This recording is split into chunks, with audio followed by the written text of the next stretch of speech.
పాపం 45-50 సంవత్సరాల మీ యొక్క రాజకీయ అనుభవంలో కూడా మీ భాషలో ఏమాత్రం మార్పు లేకుండా తట్టుకోలేరు మీరు. వెంటనే చెప్పేస్తే ప్రజలు గుర్తుపెట్టుకుంటారు, అతన్ని మర్చిపోతారు అనుకుంటారు. అందులో భాగంగానే ఈనాడులో వచ్చింది వార్త. ఈనాడంటే గతంలాంటి ఈనాడు కాదు కదా, ఇప్పుడు ఇది దాదాపు కింద రాసుకోలేదన్న ఈనాడులో వచ్చింది. హెడ్డింగ్ ఏంటంటే, కారు కింద సొంత కార్యకర్త పడితే కుక్క పిల్లల పక్కన పడేశారు. అద్భుతమైన భాష. ఆయన భార్యను పిలిచి అంబులెన్స్లో ఏదో జరిగిందని చెప్పించారు. చంద్రబాబు నాయుడు గారు అందరూ మీలాగుంటారు అనుకుంటే ఎట్లా?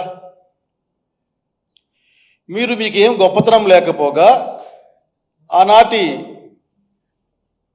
నట సార్వభౌమ నందమూరి తారక రామారావు గారికి వెన్నుపోటు పొడిచి అతని పైన గుడ్లు చెప్పులు వైస్రాయ్ దగ్గర వేయించి అతను మానసికమైన బాధతో చాలా తొందరగా రామారావు గారు ఈ లోకం వీడిపోతే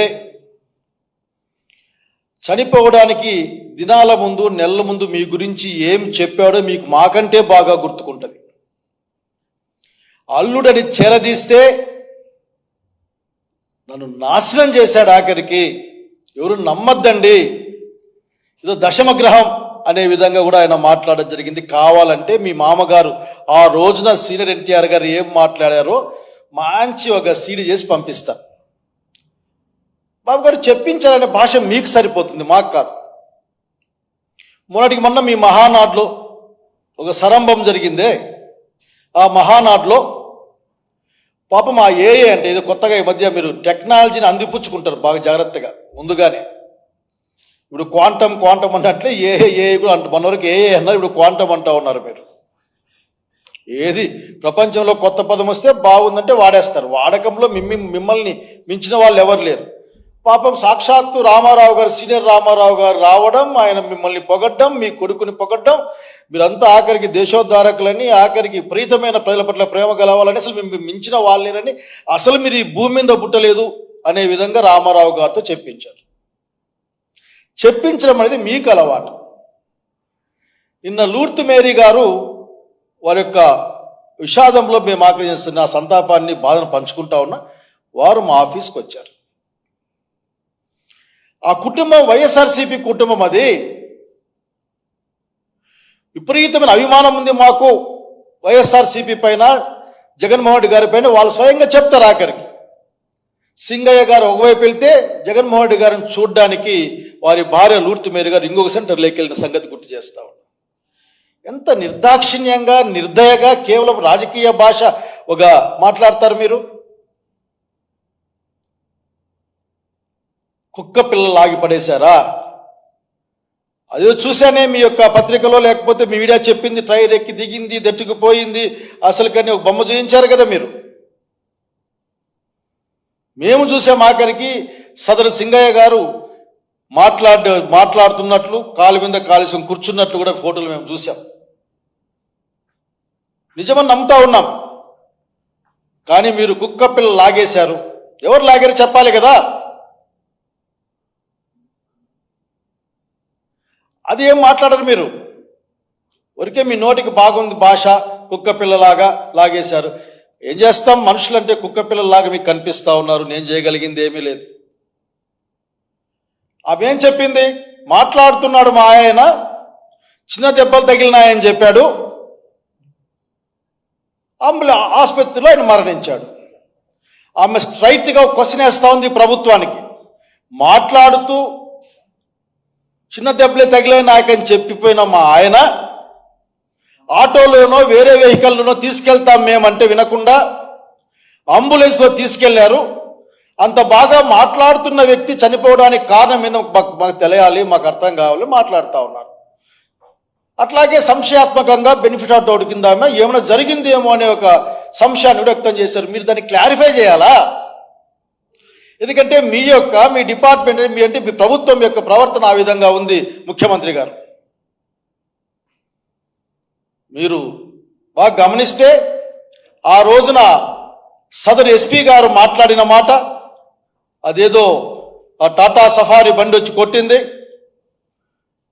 బహుశా దేవినేనికి సంబంధించిన ఆ పిల్లలు ఎవరో అటు ఆ విధంగా బహుశా అనుకుంటా, సబ్జెక్ట్ టు కరెక్షన్ అని స్పష్టంగా ప్రకటించి 3 రోజుల తర్వాత అది కాదు ఇది అని ఇంకొక వార్త.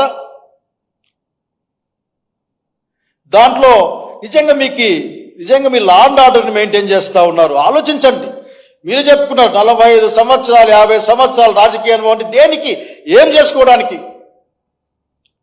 ఒక వాహనంలో ప్రయాణం చేస్తుంటే ప్రయాణికుల పైన కేసు పెడతారా? మీకేం అనిపిస్తా లేదా? బహుశా రేపు పొద్దున చరిత్రలు రాయబడతారు మీరు. కారులో యాక్సిడెంట్ అయితే కారు లోపల కూర్చున్న వాళ్ళపైన కేసు పెట్టాలి, బస్సు యాక్సిడెంట్ అయితే బస్సులో ఉన్న ప్యాసింజర్ల పైన కేసు పెట్టాలి, రైలు యాక్సిడెంట్ అయితే రైల్లో ఉన్న అందరిపైన కేసు పెట్టాలి అని రేపు పొద్దున బహుశా మీరు ఒక హిస్టారికల్ దాన్ని ల్యాండ్ మార్క్గా మారిపోతారు, ఎటువంటి కేసులు పెట్టకూడదు అని చెప్పడానికి. సాక్షాత్తు గౌరవ హైకోర్టు చెప్పింది, మనమంతా చెప్పాల్సిన అవసరం లేదు. దాంట్లో హైకోర్టు చెప్పిన తర్వాత కూడా మీరు అదే మాటలు మాట్లాడే ప్రయత్నం చేస్తూ ఉన్నారు. రాజకీయాల్లో కేవలం అధికారం కోసం ఇంత వికృతమైన రాజకీయాలు చేయాలన్నా మనం ఏమైనా అవసరం ఉందా? సింగయ్య గారి భార్య మన ముందు, ముఖ్యంగా ప్రభుత్వం ముందు ఆమె ప్రశ్నలు పెట్టింది, సమాధానం చెప్పండి. మీరు చెప్పించారు, సానుభూతి చూపించాలి. శవ రాజకీయానికి వాడుకోకూడదు శవాన్ని.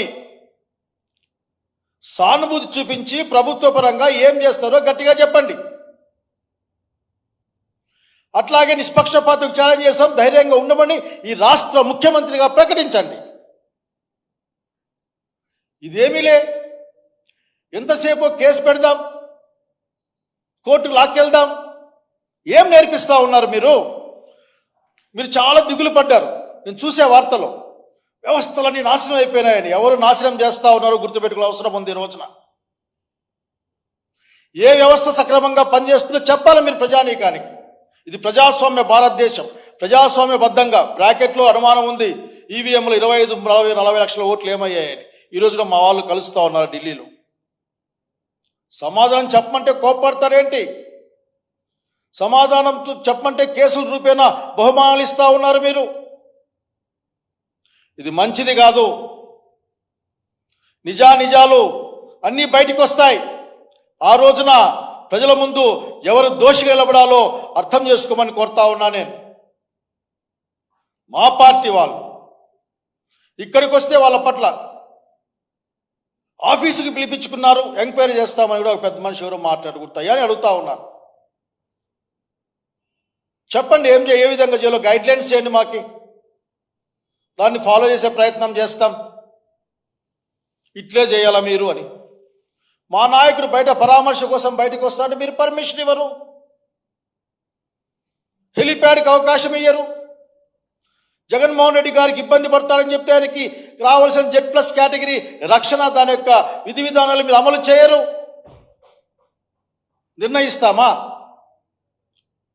గతంలో నాకు బాగా గుర్తుంది, చంద్రబాబు నాయుడు గారు జనంలోకి వచ్చేటప్పుడు ఇదే పర్మిషన్ గురించి మాట్లాడితే ఎట్లా నిర్ణయిస్తారు మీరు, ఎంతమంది వస్తారు అని ఎట్లా చెప్తారు మీరు అని. వైస్ వర్సా కదా, అప్లికబుల్లే కదా అందరికి కూడా ఇది. కనుక ఇప్పటికైనా సరే మీరు ఇటువంటి రాజకీయాలు చేయదని కోరుకుంటా ఉన్నాను. ఇంకా అనేక పదాలు వాడచ్చు, నేను నాకు ఇష్టంలే. ఎంత కాదనుకున్నా మీరు 3 పార్టీలకు సంబంధించిన ముఖ్యమంత్రి ఆంధ్రప్రదేశ్ ప్రజలకి. మీరు ఒక్కరైతే సాధ్యమైండేది కాదు అది. పాపం 3 కదా, కనుక 3 కలిపితే మీరు ముఖ్యమంత్రి అయ్యారు మా కోసం. మేము అడుగుతా ఉన్నాం, బాబు గారు కొన్ని ప్రశ్నలకు అందరూ చెప్పాల్సిన అవసరం ఉంది. నాకు బాగా గుర్తుంది, ఆ రోజు గోదావరి పుష్కరాల్లో మీరు వెళ్ళారు, నేను షూటింగ్ అన్నాను, మీరు వెళ్ళారు. సరైన ప్రణాళిక లేదా, లేకపోతే అక్కడ ఏం జరిగిందో మీరు చెప్పాలి. ఆ కమిటీ రిపోర్ట్ భాష మీరే వేశారు, ఏమైందో నాకు తెలియదు. దాదాపు 29 మంది చనిపోయారే. మీరు ముఖ్యమంత్రి హోదాలో వెళితే తొక్కిస్లాట్లో, ఆ పుష్కర్ ఘాట్లో ఏంటి కందుకూరు రోడ్ షో మీకు గుర్తుకుండే ఉంటుంది. ఇరుకైన సందుల్లో పెట్టారు మీరు. దాదాపు 7-8 మంది అక్కడ చనిపోయారు. సమాధానం పాపం గుంటూరులో మచ్చు కొన్ని మాత్రమే మాట్లాడుతూ ఉన్నా, గుంటూరులో చీరల పంపిణీ కార్యక్రమం పెట్టారు. మినిమం జాగ్రత్తలు లేవు. అక్కడ 2-3 మహిళలు చనిపోయారు. ఏం సమాధానం చెప్తారు మీరు? మొన్న ఒక ఎయిర్ ఇండియా విమానం పడిపోయింది. చాలా బాధాకరమైన సంఘటన. అనుకుంటేనే అసలు మనసు వికలం అయిపోతుంది. ఆ సమయంతో మంత్రి పైన లేక ఇంకోరి పైన ఏమన్నా మీరు ఏమైనా కేసులు దాఖలు చేపిస్తారా? అన్ని విషయాల్ని రాజకీయానికి వాడుకోవడం. మీరు అప్పుడప్పుడు చెప్తా ఉంటారు, అదేంటి ఆర్ట్స్ని అవకాశాలుగా మార్చుకుంటాను నేను, అడ్డంకుల్ని అని. బహుశా ఇవే అయింటాయి బహుశా. కనుక మీరు ఈ రోజున చెప్పాల్సిన ఇంత ఇబ్బంది ఎందుకు పడుతుందో తెలుసా మీకు? చంద్రబాబు నాయుడు గారు, ముందు మీరు స్థిమితంగా కూర్చొని ఆలోచించండి సార్. పాపం ఎంతైనా సీనియర్ పొలిటీషియన్ కదా. కాకపోతే షాడో ముఖ్యమంత్రి కూడా ఉన్నారు అనుకోండి. ఈ రోజున అయితే షాడోనే ఒరిజినల్. మీరు ఒరిజినల్, షాడో కదా. నేను మీ గురించే మాట్లాడతా.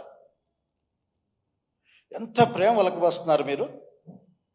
ఒక్కరోజైనా ప్రజల గురించి మధ్యకాలంలో ఆలోచించారా?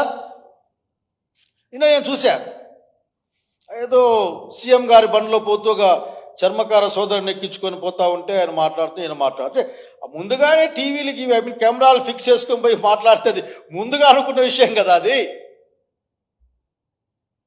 మాకు తెలీదా మీరు ఎంతగా దళితుల పట్ల ప్రేమ కలిగి ఉంటారో? చీరాల్లో చూశాం కదా రీసెంట్గానే. చాలా ప్రేమ కలిగి ఉంటారు. కాళ్ళలో రాడ్లు ఉన్నాయని తెలిసినా సరే కాళ్ళ మీద తొక్కి పట్టి మరీ కొడతారు. లా అండ్ ఆర్డర్ మీ చేతిలో ఉంది కాబట్టి మాట్లాడుతూ ఉన్నా. అంతెందుకండి ముఖ్యమంత్రి గారు, నేను మీకు చిట్టా ఇస్తాను. మీరు ప్రభుత్వంలోకి వచ్చిన తర్వాత ఎక్కడెక్కడ దాడులు చేయబడ్డాయి, చివరికి చిత్తూరు జిల్లాలో కూడా సోషల్ మీడియా యాక్టివిస్ట్ని వాళ్ళ భార్యని నిన్న కొట్టారు. ఆ అమ్మాయిని ఏదో చేస్తామని చెప్పి కూడా బెదిరించాను, వార్త చూశాం. ఆ జేమ్స్ అనే అబ్బాయిని బహుశా తిరుపతి దగ్గర మూత్రం దాగిచ్చారు. బహుశా అందరికీ మర్చిపోలేంగా, వాసనంగా వస్తూ ఉంది మీ ప్రభుత్వం దగ్గర నుంచి. మరి ఎట్లా? అంతకుమించి ఇంకో విషయం చెప్తా మీ దగ్గర. అసలుకి మీ ప్రభుత్వం వచ్చిన తర్వాత సాంఘిక బహిష్కరణలు ఎక్కువైపోయాయి. బహుశా మీరు మర్చిపోవచ్చేమో. ఏం మర్చిపోలే. సాక్షాత్తు పిఠాపురంలో డిప్యూటీ సీఎం గారి ఇలాకాలో సాంఘిక బహిష్కరణ జరిగిందే. మీ దగ్గర నుంచి ఒక్క మాట, ఒక్క పరామర్శ లేదు మీ దగ్గర నుండి. ఏం ఆలోచిస్తాం మేం? కానీ బయట మాత్రం భయంకరంగా మాట్లాడుతూ ఉంటారు మీరు.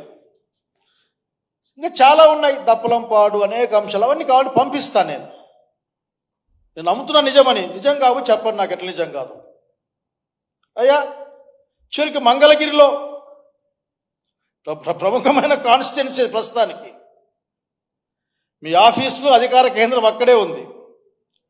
దళితులు వస్తే నడిచిపోతే అది కలుషితమైపోయింది, అపవిత్రమైపోయింది అని వాళ్ళని దూషించడమే కాకుండా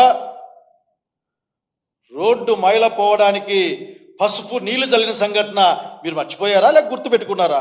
మీరు కన్వీనియంట్గా మర్చిపోతారు బాబు గారు. నాకు బాగా గుర్తుంది, రాజశేఖర రెడ్డి గారు చెప్పింది గుర్తుంది నాకు.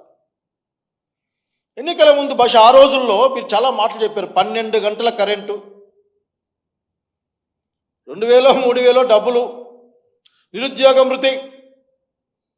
లేక బస్సు గురించి మాట్లాడారేమో నాకు సరిగ్గా గుర్తులేదు, కానీ ఈ మూడైతే గుర్తుకున్నాయి. మళ్ళా మీరు దాన్ని మాట్లాడరు. మరీ ఇప్పుడు వచ్చి బస్సు, నిరుద్యోగ భృతి ఇట్లా మాట్లాడతారు. మర్చిపోయింటామని ఒక తరం మర్చిపోయింది, 10 ఏళ్ళు అయింది మర్చిపోతారు అనుకుంటారు మీరు. మీ పరిపాలన అస్తవ్యస్తమైన కంటే కూడా అధోగతిలో ఉంది ఈ రోజున. ప్రజల బాగు అధఃపాతాళానికి పోతా ఉంది. ఏ రంగంలో కూడా మీ మాటలు, మీ గ్రాఫిక్ మాయజాలం తప్ప ఎక్కడ వాస్తవ పరిస్థితులు లేవు. రైతులకు న్యాయం చేస్తామని మాట్లాడతారా మీరు? అనుకుంటే అసలు ఒళ్ళు గగురు పడుస్తుంది. ఎన్ని గొప్ప పనులు చేశారు అని. ఆ మిర్చి రైతుల దగ్గరికి వెళ్ళండి గుంటూరులో. మీరు మిర్చి రైతులకు మీరు చేసిన న్యాయం ఏదో తెలుస్తుంది ఇప్పటికి ఆఖరికి. ఈ రోజు కూడా మిర్చి రైతుకు న్యాయం జరగలేదే ఎక్కడ. పొదిల్లో పొగాకు రైతులు పాపం, ధాన్యం అమ్మిన రైతులకి ఇంకా ఆ లెక్క కూడా మీరు ఇవ్వలేదే. ఏందో ఊరికే మాట్లాడతాం, రైతుల గురించి ఆలోచిస్తాం. మీ జిల్లాలో ఆ బెంగళూరు రకం మామిడికాయలు విపరీతంగా ఉంటాయి. ₹2 కేజీ పోతున్నాయట అక్కడ. వాటిని పీకడానికి కూడా కూలికి కూడా అంత ఖర్చు, అసలు డబ్బులు రావు దాంట్లో. ఆడే ఉన్నారు, కుప్పంలో ఉన్నారు కదా. ఈ 2వ రోజు పర్యటన సాగుతూ ఉంటుంది మీద అక్కడ. అట్లా అట్లా అట్లా నడుచుకుంటూ మామిడి చెట్ల దగ్గర పోండి, మీకు కనిపిస్తుంది. ఎందుకంటే మీరు పోరు, మీరు ఎందుకంటే ఏడ ఆఫీసులో కూర్చొని సమీక్షిస్తారు. పైగా దానిపైన లేనిపోయిన ఆరోపణలు చేసే ప్రయత్నం చేస్తారు. ఒక సమస్య చెప్తే ఆ సమస్య పరిష్కారానికి ఆలోచించాలి ముఖ్యమంత్రి గారు. విపరీతమైన అసలు మామూలు లాభంతో లేరు రైతులు. ఈరోజు సంతోషంగా ఉన్నారు. పొద్దున మధ్యాహ్నం రాత్రి మీ పేరు తలుచుకుంటూనే ఉన్నారు. అక్కడికి అబ్బో చంద్రబాబు నాయుడు గారు సీఎం గారు అని చెప్పేసి తలుచుకొని గుంపేసి చెప్పండి నాకు ఒకసారి. మా ఇంటి దగ్గర చౌక దుకాణం ఉంటుంది. జగన్మోహన్ రెడ్డి గారు ముఖ్యమంత్రిగా ఉన్నప్పుడు అప్పుడు మేము క్యూ ఎప్పుడు చూడలే, ఆ లైన్ ఎప్పుడు చూడలే జనాల్ని. పొద్దున్నే పాపం బ్యాగులు పెట్టుకొని ముసలి ముతక అందరూ కూడా పాన్లు మానేసి ఆ చౌక దుకాణాల దగ్గర క్యూలో ఉన్నారు. అబ్బో యమ సంతోషంగా ఉన్నారు. మీరు ఆడు తిప్పించి పిలిపించి ఇస్తా ఉన్నారు, ఇచ్చి ఇంటికి పోయి ఇచ్చేది కాకుండా. సరే, నేను ఇంకా ఈ బొద్దింకలు జిర్ల గురించి ఏం మాట్లాడదలుచుకోలే. ఎందుకంటే బొద్దింకలు ఉన్నట్లుండి వెంట్రుకలుగా మారిపోతాయి.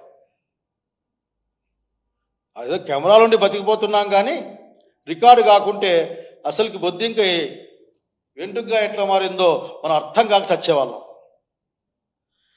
అసలుకి సమస్యలు పరిష్కారం చేయాలి, మీ ఆఫీసులో ఇవ్వాలి.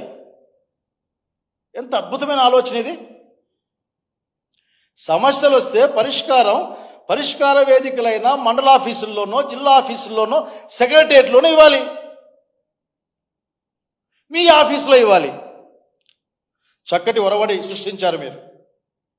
ఇంక నుంచి భారతదేశం అన్ని రాజకీయ పార్టీలు నేర్చుకోవాలి. ఏ పార్టీ ఉంటే ఆ పార్టీలో పనులు జరుగుతాయి, వేరే పార్టీకి పని చేయకూడదు. చెప్పారు కదా సీఎం గారు మీరే, వైఎస్ఆర్సీపీ కార్యకర్తలకు ఎటువంటి బెనిఫిట్ రాకూడదని. మొన్న కూడా చెప్పారు కదా, ఏ సుపరిపాలనలో మొదటి రోజా మొదటి ఏడాదో ఆ పేరు పెట్టుకొని పోతా ఉన్నారు మీరు. మీ సుపరిపాలనలో ఎవరూ మాట్లాడకూడదట, వైఎస్ఆర్సీపీ వాళ్ళు మాట్లాడకూడదట, అడగకూడదట. ఎట్లా డిసైడ్ చేస్తారు మీరు వైఎస్ఆర్సీపీ, తెలుగుదేశం, మిగతా పార్టీ అని? మీ దగ్గర రహస్య సమాచారం ఏదైనా ఉందా? ఓట్లు వేసిన తర్వాత అంతా ప్రజలే కదా అడుగుతారు. మీరు 6 గ్యారెంటీలు కాదు 6 గ్యారెంటీ కార్డు ఇచ్చారు మీరు. వీటికి మేము భరోసా అమలు చేస్తాం. 24 జూన్ జూలై మధ్యలో, బహుశా జూన్లో అనుకుంటా, జూన్ నుంచి అమలు చేస్తాం అని గౌరవ ముఖ్యమంత్రిగా ఆ రోజు, గౌరవ పార్టీ అధ్యక్షునిగా మీరు, అట్లాగే ఆ రోజు డిప్యూటీ సీఎం గారు వాళ్ళ పార్టీ తరఫున సంతకాలు పెట్టి మరీ ఇచ్చారు. గుర్తుందా మీకు? అది గుర్తు చేస్తామనే అసలు రీకాల్ చంద్రబాబుస్ మేనిఫెస్టో అనే కార్యక్రమాన్ని ప్రజల పక్షాన ఈరోజు చేపట్టింది వైఎస్ఆర్సీపీ పార్టీ. మీకు భయం, అసలు భయం చెప్పనా మీకు? రోజు రోజుకి పెరుగుతున్న జగన్మోహన్ రెడ్డి గారి పైన ఉన్న అభిమానం రకరకాల వర్గాల నుంచి. ఎందుకంటే మీరు అన్ని రంగాల్లో కూడా మీరు విఫలమయ్యారు. ఒప్పుకోరా? మీ పేపర్లే చూసుకోండి. మట్టి దావుకుపోతున్నారు, ఇసుక దావుకుపోతున్నారు, బార్లా లేకుంటే ఏదేందో బార్లా బెల్ట్ షాపులా అనే హెడ్డింగులు. చివరికి ఏదో ఇంకో ఇంతకుముందు చూసి ఆఖరికి ఇరిగేషన్ డిపార్ట్మెంట్లో ముందే డబ్బులు ఇస్తే తప్ప ఆఖరికి పనులు కేటాయించడం, ఇవన్నీ మీవే కదా. పొద్దున మధ్యాహ్నం రాత్రి మాత్ర వేసుకున్నట్లు మీరు జగన్ రెడ్డి, జగన్మోహన్ రెడ్డి, జగన్ రెడ్డి, జగన్మోహన్ అనుకుంటే తప్ప మీకు ఆరోగ్యం కుదురపడతట్లు లేదు పాపం. మీరు ఎన్నన్నా మాట్లాడండి, జగన్మోహన్ రెడ్డికి ఉన్న ప్రజాభిమానాన్ని మీరు కొలవడానికి కూడా సాధ్యం కాదు. మీరు చెప్పినట్లు మీరు అనుకునే విధంగా ఏ విధంగా ఏర్పాట్లు కావు. జనం స్వచ్ఛందంగా వచ్చే పరిస్థితి. కనుక మీరు ప్రభుత్వ పక్షాన దాన్ని నియంత్రించడం అంటే మా పర్యటన కాదు. ఆ ప్రోగ్రాంలో అన్ని అవకాశాలని కూడా అన్ని విషయాల్ని గమనించి ఆ కార్యక్రమానికి సహకారం అందించాలనే విషయం మీరు ప్రభుత్వ పరం గుర్తుపెట్టుకోమని నేను కోరుతా ఉన్నాను. మీరు ఇంకో మాట మాట్లాడారు. నేను 2019 సిబిఎన్ అని చెప్పినట్లున్నారు. బహుశా 2019 సిబిఎన్ అని చెప్తే చాలా విషయాలు గుర్తుకొస్తాయి. మళ్ళా 1,00,000 విషయాలు గుర్తుకొస్తాయి. 1, 2 కాదు. మీరు మర్చిపోవచ్చు, లేదా మర్చిపోయేట్లు కనపడవచ్చు, కానీ పేర్లు మళ్ళీ అన్ని గుర్తు తెచ్చుకుంటారు. 2019లో మీరు ఆలోచించుకోండి, కానీ 25లో ఏం చేయాలో ఆలోచించండి. మీరు ఒక్కటి కూడా స్కూల్ చూస్తూ ఉన్నాం. ప్రభుత్వం, నేనే మంత్రుల గురించి మాట్లాడడం లేదు, మంత్రుల దగ్గర ఏంది లేదు నాకు అర్థమైపోయింది. అంతా మీ దగ్గర లేకుంటే మీ ఆఫీస్లో ఉన్నట్లుంది అంతా. ఏంటి ప్రభుత్వ స్కూళ్ళు ఈరోజు ప్రైవేట్ స్కూల్ వాళ్ళు స్ట్రైక్ పోయారట. బాబు గారు, ఎవరివి 90% ప్రైవేట్ స్కూల్స్ అని ఎవరివి? మొన్న బహుశా మీ మహానాడులో స్కిట్లోను లేకుండా శాసనసభ్యుల దాంట్లో స్కిట్లోను చూశాను కదా.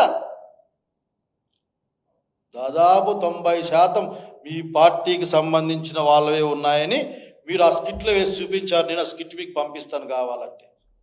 ఏంటి ఏమైనా బేరసారాలు ఏమైనా తక్కువ, ప్రభుత్వ ఫీజులు తక్కువ కాబట్టి పెంచాలని ఏమైనా డిమాండ్ మీ ముందుకు వస్తూ ఉందా? ఏ రంగంలో సఫలమయ్యారు చెప్పండి మీరు. ఇది సంవత్సర కాలం మేము చేశాం.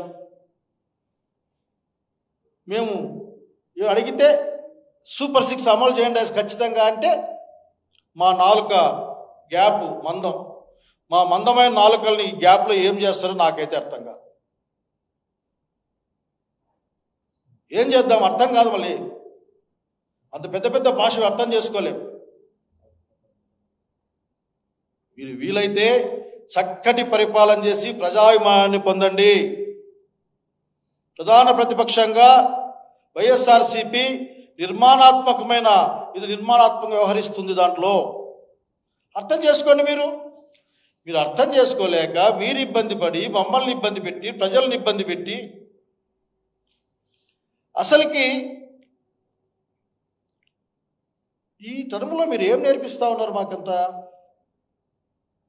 పరిపాలన అంటే ఎవరు నోరిప్పినా సరే ఆ నోరుని కట్టడి చేయాలి. అవసరమైతే ఉన్నా లేకున్నా కేసులు పెట్టాలి.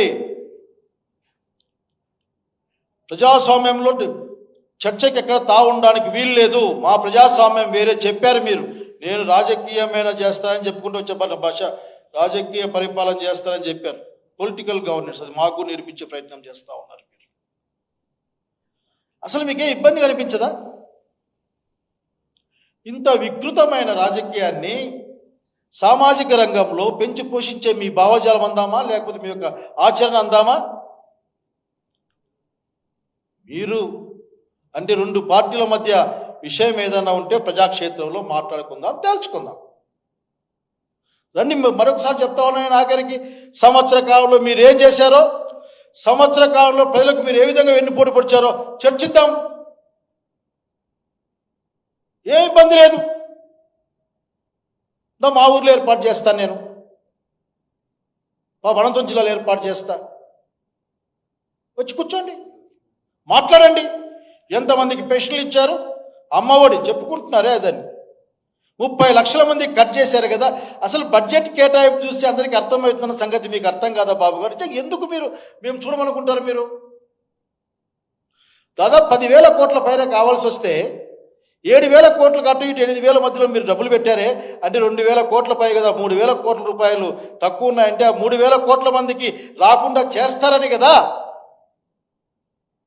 అరే మీ లెక్కలు చెప్తా ఉన్నాయి.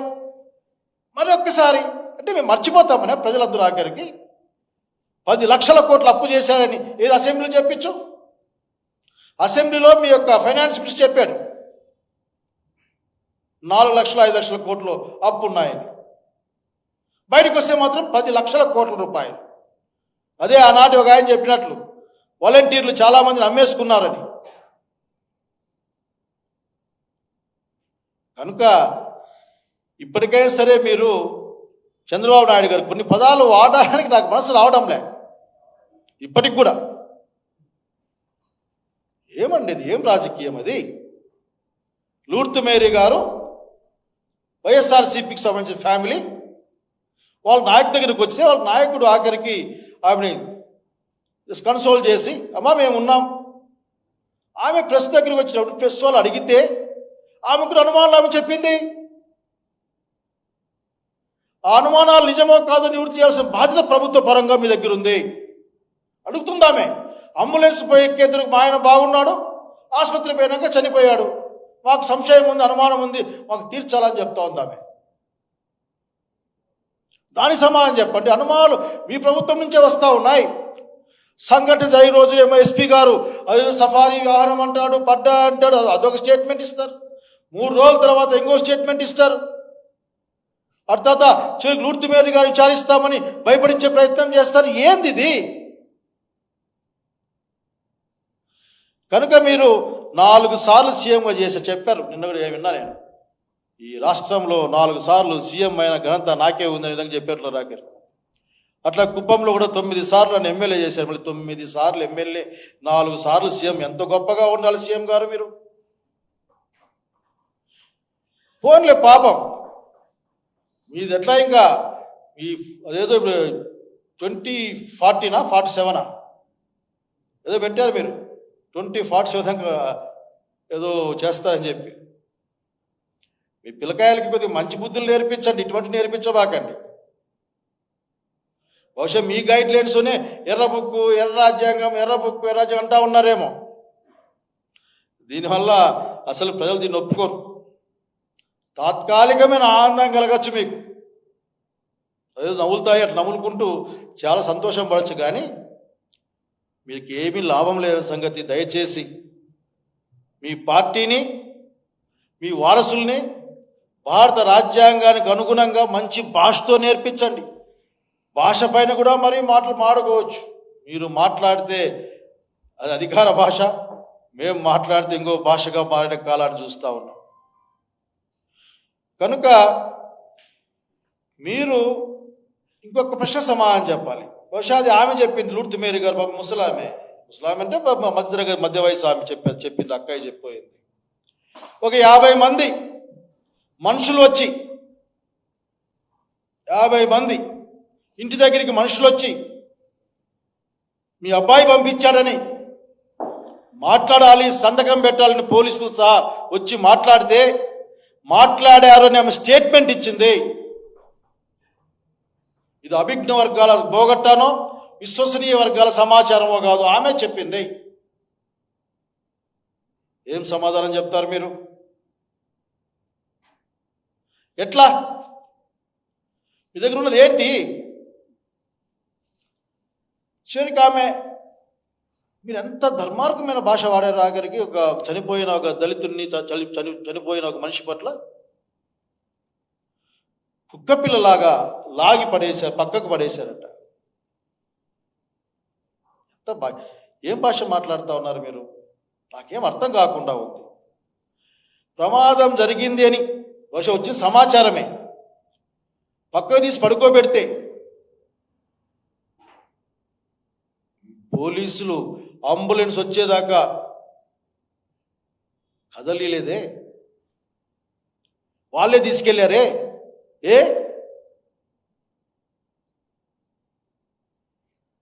She throwing so many questions in front of us. Please try to answer for that. సమాధానం చెప్పండి.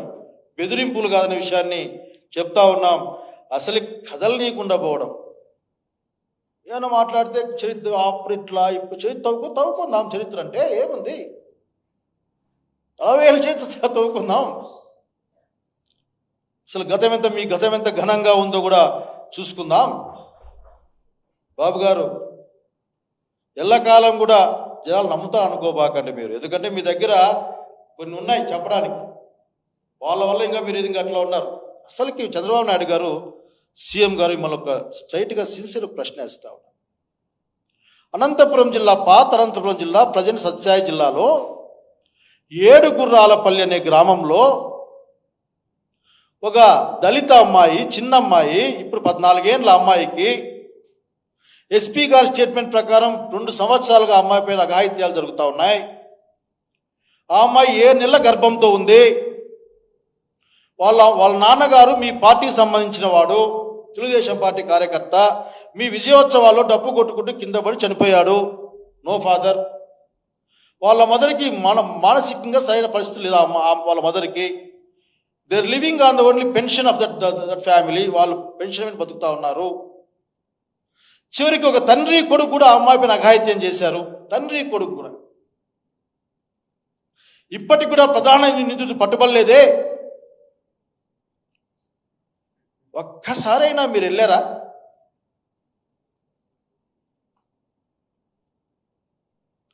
నిజంగా హృదయ విదారకమైన సంఘటనే అది. 2 సంవత్సరాలు అంటే 12 సంవత్సరాల వయసు నుంచి ఆ అమ్మాయి మీద ఒకరు, 2, 3, 4, 10, 15, 18, 20 దాకా అమ్మాయి మీద అఘాయిత్యం చేశారని చెప్తా ఉన్నారే. ఎస్పీ గారి మాట, నా మాట కాదు. ఇటువంటి సంఘటనలు గతంలో ఇక్కడ జరిగాయని కూడా ఎస్పీ గారు పేపర్ స్టేట్మెంట్ ఇచ్చారే. ఏం మీకు ఆ మాత్రం సమయం చిక్కలేదా? ఆ మాత్రం పోయిరండి. మీకు తండోపతండాలుగా మనుషులు వస్తే పరామర్శించండి, వద్దన్నామా? పోనీ మీ క్యాబినెట్ నుంచి ఎవరన్నా పోయారా ఆ ఊర్లోకి? మేము పోయి వచ్చినాం కదా, మాడొచ్చినాం కదా, ఇవి కాదు మాటలు. ఆ ఊర్లోకి వెళ్ళి ఎందుకు జరిగింది, ఎలా జరిగింది, అంత కర్కశంగా ఆ ఊరు ఏ విధంగా ఉండగలుగుతా ఉంది అని మీరు చూడగలిగారా? మీరు, మీ బాబు గారు, ఎవరెవరు పోవాలి కదా. ఇదొక్కటి చాలు బాబు గారు మీ గురించి నేను మాట్లాడడానికి. ఏం లేదు ఇందులో. కనుక దయచేసి రాజకీయంగానే చూద్దాం. తేల్చుకోవాల్సి వస్తే ప్రజాక్షేత్రంలో ప్రజాస్వామ్యబద్ధంగా తేల్చుకుందాం. అధికారం ఉంది కదా అని ఒకే ఎస్పీ 2 మాటలు చెప్పించబాకండి. నిన్న ప్రకాశం జిల్లా పోలీసు వాళ్ళు వచ్చారు, సంఘం వాళ్ళు వచ్చారు. 60 మంది పైగా ఈ రోజున విఆర్లు అక్కడ ఉన్నారని వాళ్ళు సమాచారం ఇచ్చారు. మీరు రెక్టిఫై చేసుకోండి. అవి రాష్ట్ర వ్యాప్తంగా దాదాపు 200 పైగా పోలీస్ ఆఫీసర్లు రకరకాల స్థాయిలో విఆర్లో ఉన్నారని సమాచారం. మీకు కనిపించదా? ఆఫీసర్లని ఆ పార్టీ వాళ్ళు, ఈ పార్టీ వాళ్ళుగా మార్చిన ఘనత మీ దగ్గర ఉంది. సంతోషం. మీరు యూపీఎస్పీకి ఎస్సీకి మీరు రికమెండేషన్ పంపించండి. రేపొద్దున జరిగే అన్ని రిక్రూట్మెంట్లలో పార్టీ కూడా మీరు ఏ పార్టీ కోసం పనిచేస్తారని ఒక కాలం కూడా పెడితే సంతోషం. ఈ పార్టీ వస్తే వాళ్ళు పనిచేస్తారు, ఆ పార్టీ వస్తే వీళ్ళు పనిచేస్తారు కదా. ఎంత చక్కటి ఆలోచన బాబు గారు మీది. ఆ పని చేయండి మీరు. కానీ వ్యవస్థల గురించి మాట్లాడద్దండి దయచేసి. వ్యవస్థల్ని మీరు కరెక్ట్గా ఉండేందుకు ప్రయత్నం చేయండి. రండి, మీరు చాలా మాట్లాడతారు. మాట్లాడితే ఈ మధ్య మీ వైపు నుంచి తొక్క తీసి నార తీస్తామనేది అంటుంటారు. మాకు కొత్తగా విన్నాం ఆ పదాన్ని. బెల్ట్ షాపులు పెడితే తొక్క తీసి నార తీస్తామని చెప్పారు. రండి, ఎంచుకోవాలి మీరు. ఇంకా గుర్తుపెట్టుకోవడం సాధ్యం కాదు. మీకు బాగా అలవాటు అని చెప్పి కంప్యూటర్ తెచ్చుకొని కొట్టుకోవాలి. టక ఎన్ని ఉన్నాయని రండి చూపిస్తాం. కనుక మీకు ఒకే మాటే మీకు చెప్పదలుచుకున్నా. ఈరోజు మీరు రూత్ మేరీ గారికి సమాధానం చెప్పాలి. ఆమె ప్రశ్నలకి సమాధానం రావాలి. అట్లాగే 2 రకాల స్టేట్మెంట్లు వచ్చిన ఎస్పీ గారు దానిపై స్పష్టమైన ప్రకటన చేయాలి. అప్పుడెందుకు ఇచ్చాడో, ఇప్పుడెందుకు ఇచ్చాడో కూడా చెప్పాలి. ఇవేవి లేకుండా చివరికి నెల్లూరు పర్యటన కూడా జరగకుండా చేశారే. మంచి పని చేయండి, మీకు జనాలు వస్తారు. మంచి పనులు చేశాడు కాబట్టే నిజంగానే బడుగు బలహీన వర్గాలు, పేదలు, అన్ని వర్గాల్లో వాళ్ళ కోసం గారికి జగన్మోహన్ రెడ్డి గారు ఇంటి పెద్ద కొడుకుగా వ్యవహరించాడు కాబట్టే, పార్టీ కార్యకర్తల కంటే ప్రజలే ముఖ్యమని భావించాడు కాబట్టే ఎక్కడికి పోయినా తండోపతండాలుగా వేలాది మంది ఆ 50 కిలోమీటర్లు కూడా 5 గంటలు 6 గంటలు పోయే విధంగా ఆ సమయకాలం మీరు జగన్మోహన్ రెడ్డి గారి గురించి నేర్చుకోండి, కానీ భయపడద్దండి. ప్రజా పరిపాలన చేయడం ఏ విధంగా, ప్రజల కోసం ఉండడం ఏ విధంగా అనే విషయం పట్ల మీరు నేర్చుకోవాల్సిన అవసరం ఉంది. మంచి పని చేయండి, ఎవరొద్దన్నారు? మనం ఎప్పుడో విన్నా, సంక్షేమం గురించి మాకు చెప్తారా? ₹2 కిలో బియ్యం ఎప్పుడో మేము ఇచ్చామని. ఎవరిచ్చారు పాపం? పైన రామారావు గారి ఆత్మ కొట్టుకులాడుతూ ఉంటుంది. ఇక్కడ చెప్పుకోలేడు, రాలేడు. సంక్షేమం నాకైతే బాగా అర్థమైంది. బాబు గారు, అనేకసార్లు మనం మాట్లాడుకుందాం. మీ సంక్షేమం ఈరోజు చూసాను, కాగ్నిజెంట్కి 99 పైసలకో 99 రూపాయలకో ఏదో ఎకరా భూమి చొప్పున 13-10 ఎకరాలు ఇస్తా ఉన్నామని. అసలు ఎంత చీప్ అయిపోయింది. అసలు నిజంగా హ్యాట్స్ ఆఫ్ టు యూ.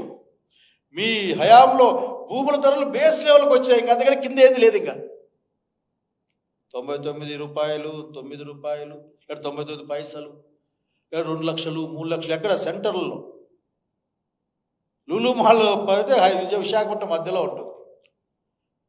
కనుక మీ హయాంలో భూముల ధరలు చాలా బాగా తగ్గిపోయాయండి. సంతోషం వేయాల్సి వస్తుంది. ఎందుకంటే ఇప్పుడే పొద్దున్న పేపర్లు చూశాను నేను, సాధారణమైన వ్యక్తి కట్టుకోవడానికి ఇల్లు లేదు. 50,000 మందికి జగన్మోహన్ రెడ్డి గారు మీరు చెప్పుకునే రాజధాని ప్రాంతంలో ఇండ్లు ఇస్తే వాటిని రద్దు చేసిన ఘనత మీది. ఎన్నని చెప్పుకోవచ్చు. ఇట్లా చెప్పుకుంటూ పోతే ఆఖరికి ఎంతసేపు అయినా మాట్లాడుకోవాల్సి వస్తుంది. కనుక చంద్రబాబు నాయుడు గారు, దయచేసి మీ దగ్గర ఉన్న వాళ్ళకి, అంటే మీ వారసులకి, ప్రజలకి, సమాజానికి మీ ద్వారా మంచి అలవాట్లు రావాలని కోరుకుంటా ఉన్నా. కానీ మీరు మాత్రం ఎందుకో భాష, ఆంగికం, వాచకం అన్నీ మారిపోయాయి. జగన్ రెడ్డి గారి గురించి భయపడద్దండి. జగన్ రెడ్డి గారు ఆ విధంగా ప్రజాభిమానం పొందడానికి ఉన్న కారణం మీద ఆలోచించి ఆ విధంగా ఉండే ప్రయత్నం చేయమని ఒక చిన్న సలహా. నమస్కారం.